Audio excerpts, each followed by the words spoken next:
Alright, guys, we'll be starting. To everyone who have joined and to the people who are joining, primarily welcome to the Freshers Meet. It's named as, Freshers and Not So Freshers 2021, primarily because uh, even second years are freshers to an extent. So I would like to extend that to both our first years and second years. Primarily, this session is going to be a very open session where I would, like if any one of you uh, drop in, ask any sort of questions, intervene, try to put any of your opinions or anything. It would be great as we would have a constant discussion cycle. Essentially, the panel for today is, who will be primarily helping you out with a lot of topics, from second year, third year, and fourth year are me, Shresht, and Shreya, and Kaushiki is the moderator, and I believe Avikant has joined. Even he could drop his opinions. I'm sure a few first years, at least from hostel, would be talking to Avikant. I've heard that you guys are doing competitive coding, which is pretty good. So, yeah, also welcome to MVIT. I know we are quite late. I thought to have a session for you guys wherein, we could have an offline session, but the exam dates and then this pandemic never permitted. And here we are, eventually online. But to start off, I think Glug, Glug MVIT is, one of the oldest and one of the most established club in our college. As you can see on the screen about what is Glug. So uh, this is the I don't have much habit of going through PPTs, but Glug MVIT is community of open source enthusiasts of our college, and we have been doing quite a lot of things from past few years. You can go to blog.glugmvit.com. Your that's your platform from now on. You guys can do anything on that.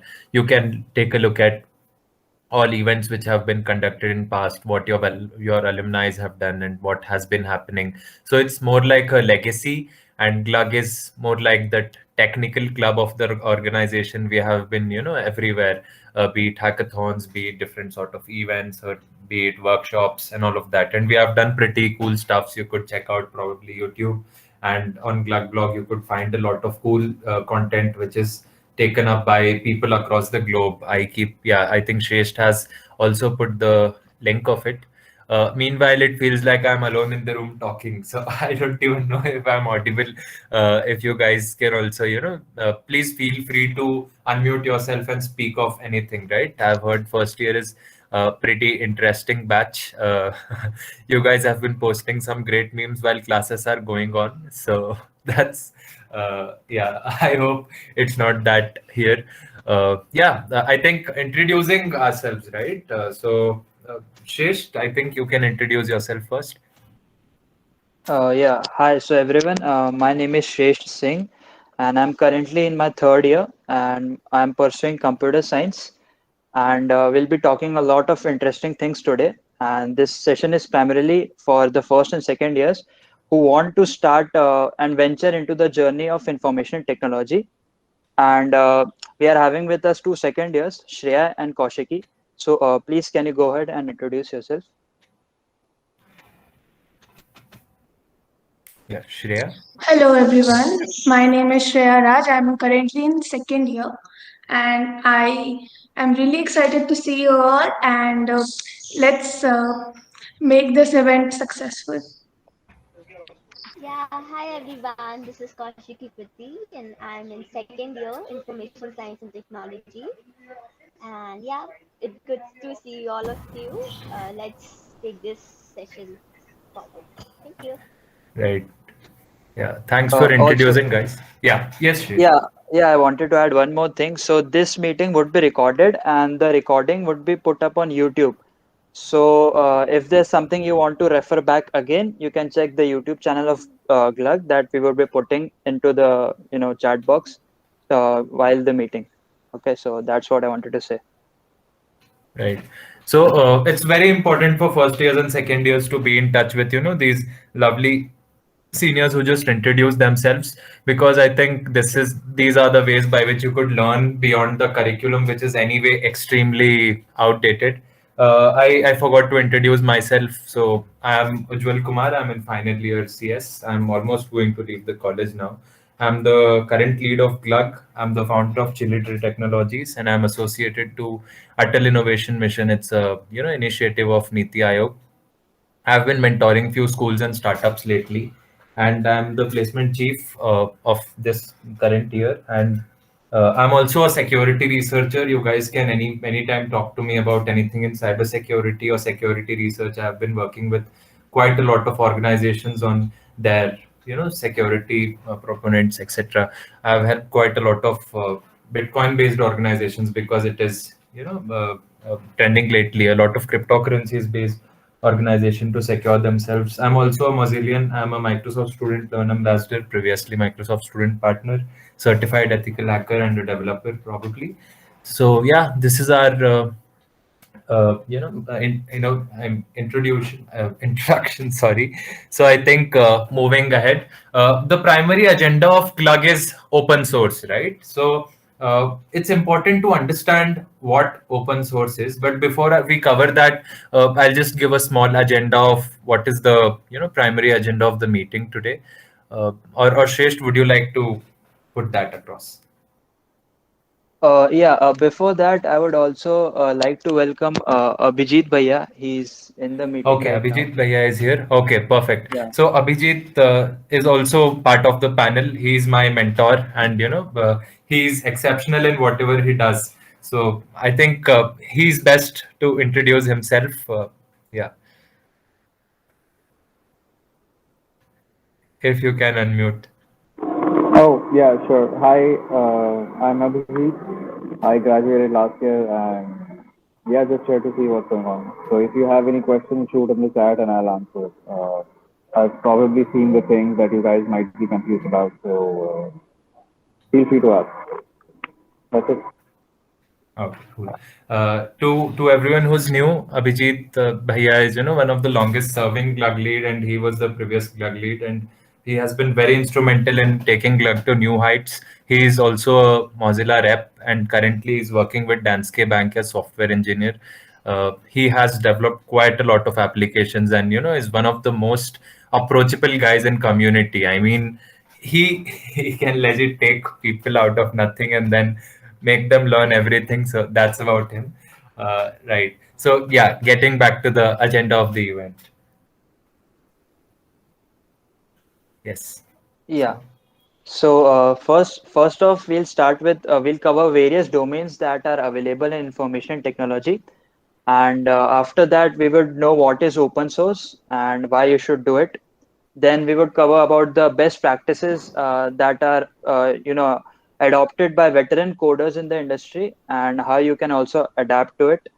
And then we would also, at the end of the meeting, we would share you a resource list, which you can refer to, get a reference of all the technologies that we'll be talking about. And those would contain video tutorials as well as blogs and sites where you could practice those fields. And lastly, we would talk about the common mistakes that beginners usually face. And like we got a lot of questions in the feedback form so in the form that we had put, and we have like gathered those questions and we'll be answering them at the end of the session. And plus, we would be willing to take a lot of question answers that you might have in the end. So yeah, that's it. Yeah, We and can there move are two forward. important motivations behind this particular event. One, I had been getting quite a lot of messages from first years that they have joined, they have joined engineering and they are in CS or IS or probably in EC, EE, or these branches, but they don't know what to do next, right? A few of them want to know what to do with coding or what to code and all of that. So that is one. And secondly, I think I want to tell things to everyone. In my perspective, if I had been in first year, what would have, like I told to myself, right? What were the best practices which I needed to take up, and what were the things I wish I knew earlier, which I learned after doing mistakes, and of course with all everyone in the panel. So I think moving on apart from agenda, I think let's start with various technologies. We'll be giving you a very brief overview of all of these technologies. and probably in the resource list shared by Shresht, you can find pretty interesting content from where you can get started. I think Shresht will also be explaining them. So today we'll be discussing regarding web development aspects, app development, then security, and then artificial intelligence or machine learning, and then competitive coding, right? And their essence and importance in different areas, right? So moving on, yeah. So anyone would come up and say what is web development? Hello. Yes, yeah. We'll be having a pretty basic discussion about what is web development and how a website works. A website has two parts, front end and back end. Front end is mostly client side, everything a user sees when navigating around the internet. Basically, a part of website with the user interacts. The backend is the server side. It contains of a server, an application, and a database. So, in order to learn front-end development, we require three things. That is HTML, CSS, and JavaScript. HTML stands for Hypertext Markup Language, CSS is Cascading Style Sheets, and JavaScript is a programming language. HTML gives the structure to your web application, helps in adding the basic elements like heading, paragraph, etc. And CSS lets you style your website and helps you with colors and arrangement of element and some kind of animation as well. When it comes to JavaScript, it helps you add logic to your site and also some better animation as well. JavaScript could be the only programming language you would need to learn in order to learn web development. Although there are more options for backend, I'll come to that. So we can take an example of a human body. Like this is a very classic example. So HTML, we can take HTML as the skeleton of the human body. It is the basic structure in which the human body is standing. That is HTML in the case of website. CSS could be as the skin of a human. That basic styling, basic structure, which you can see, which beautifies the human body. And JavaScript could be taken as a brain of the human, and it helps a human to think logically, and like that, JavaScript and website helps to add logic, etc. When we come to backend, Yes, please continue. Yeah, please continue. Sorry. When we come to backend development, there are various languages we can choose from, like PHP, Java, Python, Ruby, etc. But if JavaScript is the first language you are learning, is the first language you are learning, then it will be recommended that you start with Node.js or add Express.js, which is with Node.js is actually a runtime environment for JavaScript, and Express.js is the backend framework for Node.js. So everything is happening only with the help of JavaScript. When you choose Node.js and Express.js, that's the only programming language you need to study when you are taking web development. There are also more options. If you know Java from before, you can choose a Spring framework for backend. And if you know Python from before, you can take Flask and Django as the backend frameworks. So the second part of backend is database. There are various options such as MongoDB, MySQL, Oracle, and there are many more. Basically, backend frameworks helps your server, your app, and your database to communicate with each other. Let's take an example. Whenever you like your Instagram post, the like button you see is the front end part of the website. Okay, when you like the button, the data goes to the server and it validates that the click is valid or not, and then it asks database which is storing a certain amount of life to be incremented by 1. So this is how a basic web application works. And then later you can have more frameworks for front-end development, which we can discuss later. That's it. Okay, cool. And when you mess up with your CSS, this happens. So essentially, you guys don't have to be intimidated by hearing out of these many technologies. There could be absolute basics you could start with. Just pick HTML and learn how it works. Pick CSS, learn how it works. Pick JavaScript, learn how it works, and you can do this in probably 2 to 3 days. I am sure a lot of you would have some sort of preliminary idea, and you can start to make a static website out of it. Even the blog.glug MVIT is a static website built out of Jekyll. Jekyll is another framework which you can learn probably in an hour via any YouTube tutorial, right? Yes, So yeah. yeah. And the main idea of starting to learn web development is that whenever you learn something, suppose HTML and CSS, you start implementing it by making small projects. That is the most important thing, which I feel is because if you will think like you will finish HTML first completely and then CSS and then JavaScript and then start working on a project, then that will take time and you will be losing a lot of things you learn. Yeah. Yeah, a very good idea to do this is you can actually go to YouTube. You can like type beginner projects in HTML, CSS, okay? And then it would be around a half an hour video where you could code along with the person who would be coding on their screen. So you can actually learn on the go, and that would fast track your learning, because if you study the whole theory of HTML and then you move on to CSS and then to JavaScript or something else, that would take a lot of time.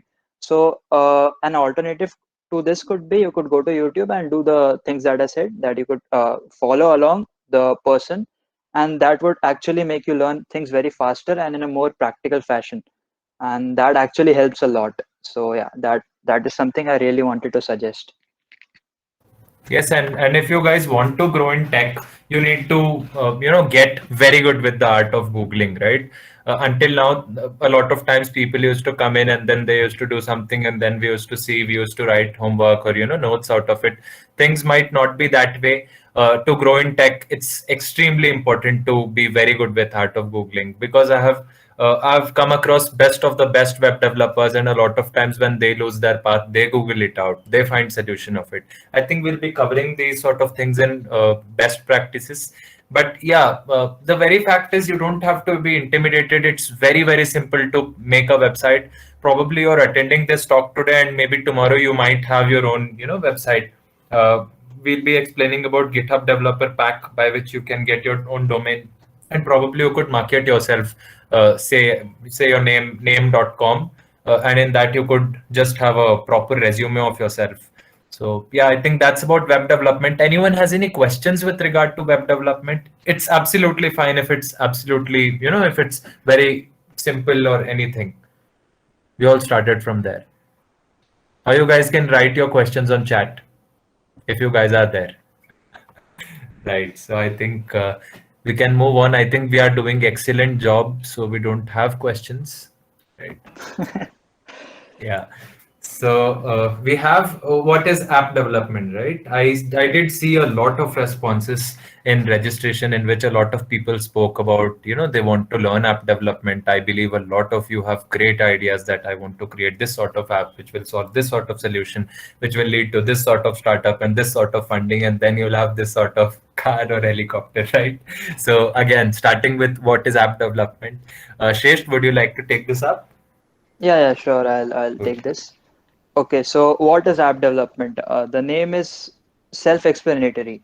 Like, it is making software for smartphones, and it has a huge scope. Like, if you talk about data, India has about 760 million smartphone users in 2021. 760 million is around 76 crores. And worldwide, there are about 3.8 billion smartphone users.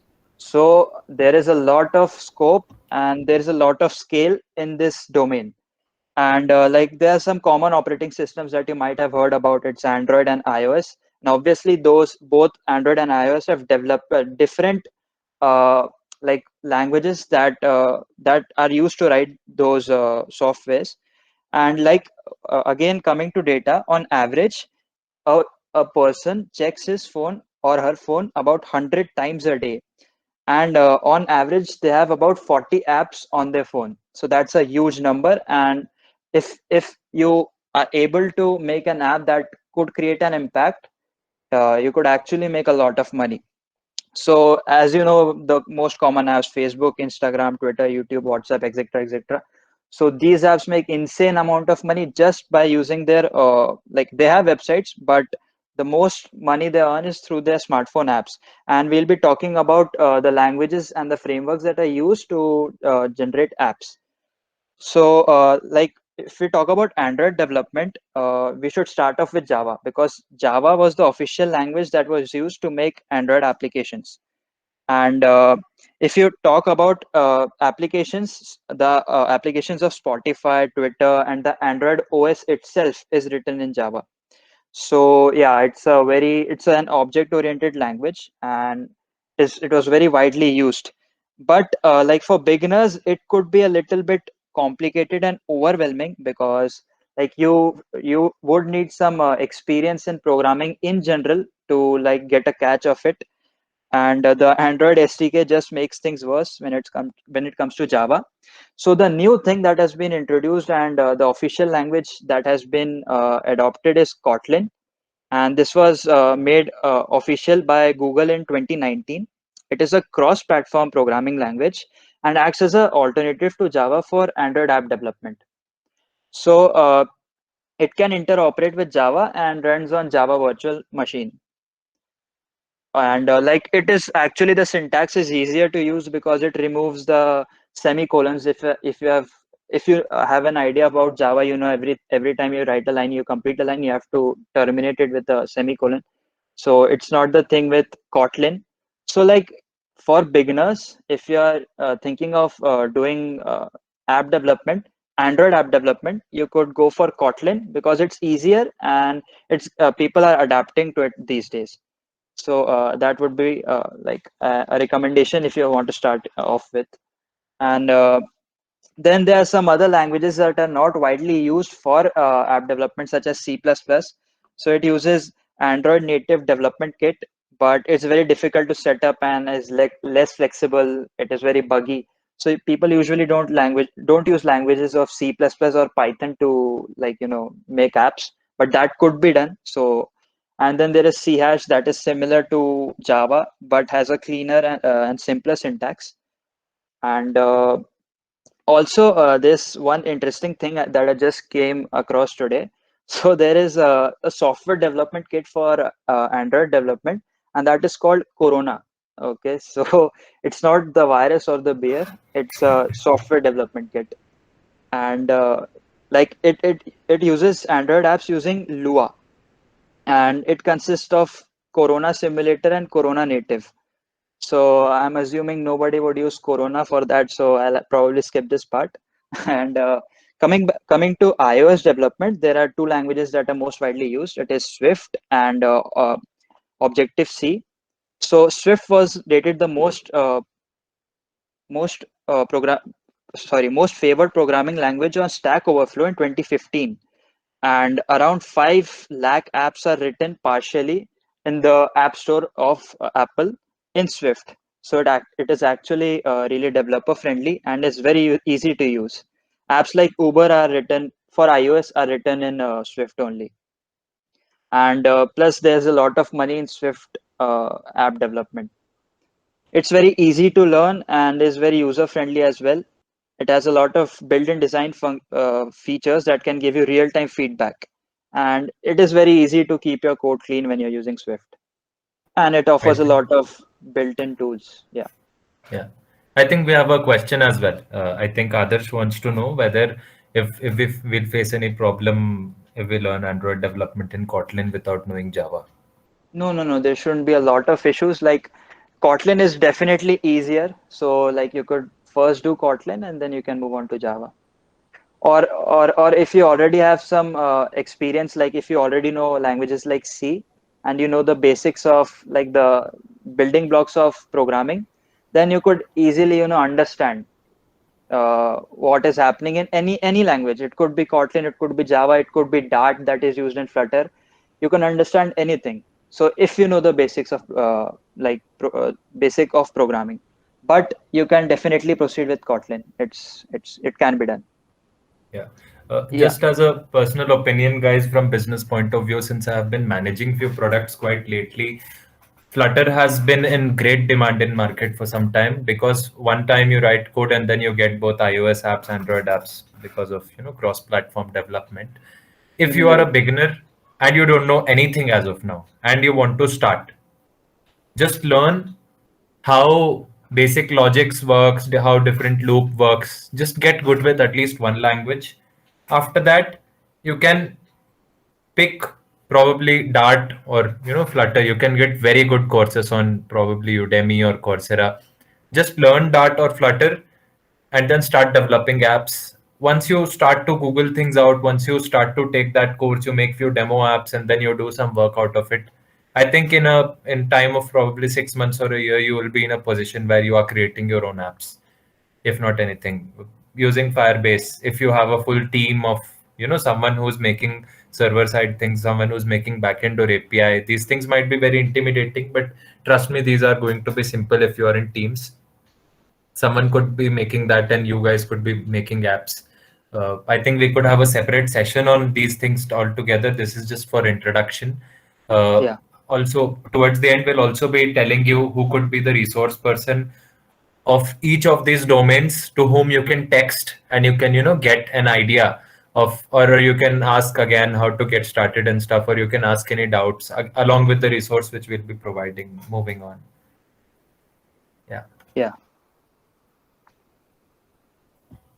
Again, this is a meme since I have not developed apps myself, so this meme applies to me as well. I've just made few progressive apps, which are definitely not up to the mark. So I have an idea, but I don't know how to make it. But then I have a team who makes it. So